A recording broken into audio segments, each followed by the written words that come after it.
Hola, ¿cómo estás? Espero que te encuentres muy bien. Hoy vamos a continuar analizando problemas con funciones trigonométricas. Tenemos ya un ejercicio planteado aquí y vamos a establecer la estrategia para resolver el problema. Primero, vamos a leer el ejercicio. Desde lo alto de un faro, el vigía observa una embarcación con un ángulo de depresión de 35 grados. Si se sabe que la distancia entre la base del faro y la embarcación es de 120 metros, ¿cuál es la altura del faro? Listo.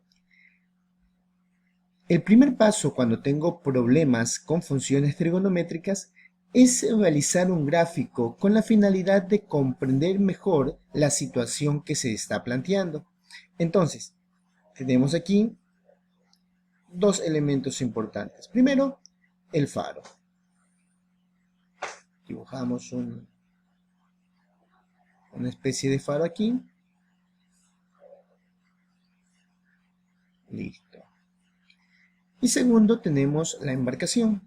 Dibujamos la embarcación por el lado de acá.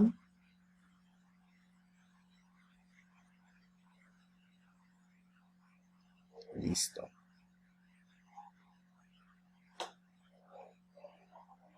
Muy bien.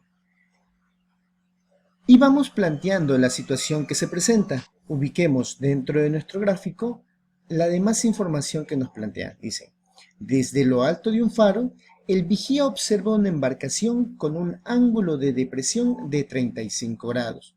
Entonces, primera situación.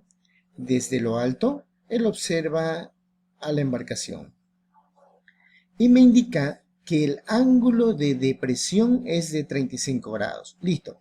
Definamos qué es el ángulo de depresión.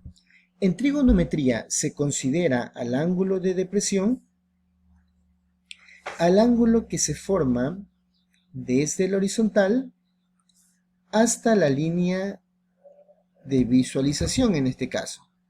Entonces, mi ángulo de 35 grados estaría allí. El ángulo de depresión desde la horizontal hacia, en este caso, la línea de visualización. Primer dato. Si se sabe que la distancia entre la base del faro y la embarcación es de 120 metros, listo, tenemos un segundo dato. Me dicen que desde la base del faro hasta la base de la embarcación son 120 metros. Y la pregunta es, ¿cuál es la altura del faro? Vamos a colocarle la X en esta altura. Analicemos entonces la información que tenemos. Podemos observar aquí cómo está formado ya el triángulo rectangular. Listo. Tenemos aquí un lado del triángulo. Tenemos acá otro lado del triángulo. Y tenemos aquí el otro lado del triángulo. Listo.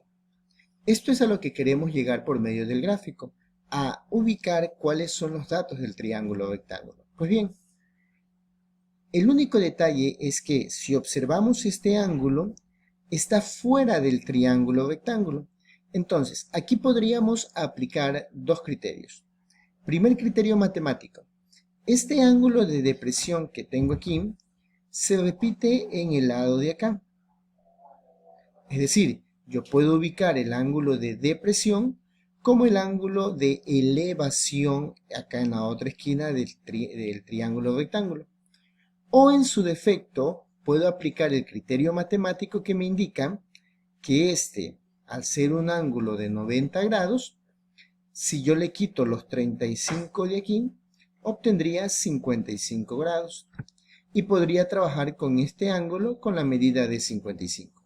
Cualquiera de los dos criterios es válido. O bien traslado el ángulo de depresión acá como un ángulo de elevación, es una propiedad matemática, ángulos alternos internos, o defino este ángulo como un ángulo de 90 grados y le quito los 35, quedándome un valor de 55 grados en este ángulo. Para efectos de este problema, vamos a considerar el ángulo de 35 acá en la parte inferior. Analicemos qué datos tenemos. Tengo un ángulo y en función de este ángulo tengo el cateto opuesto y tengo el cateto adyacente. El valor de la hipotenusa no se está considerando en este ejercicio. Entonces, debo analizar qué función trigonométrica relaciona el cateto opuesto con el cateto adyacente. Listo. La función sería tangente, pues sabemos que tangente de un ángulo es igual a cateto opuesto sobre cateto adyacente. En este caso sería tangente de 35, que es el ángulo que tenemos. Igual, el cateto opuesto habíamos indicado que es el cateto que está al frente del ángulo, en este caso X, sobre cateto adyacente, que es el cateto que está al lado. No podría ser este valor de acá porque esa es la hipotenusa. En este caso, 120. Para despejar el valor de X, yo tomo el 120 y lo ubico del otro lado.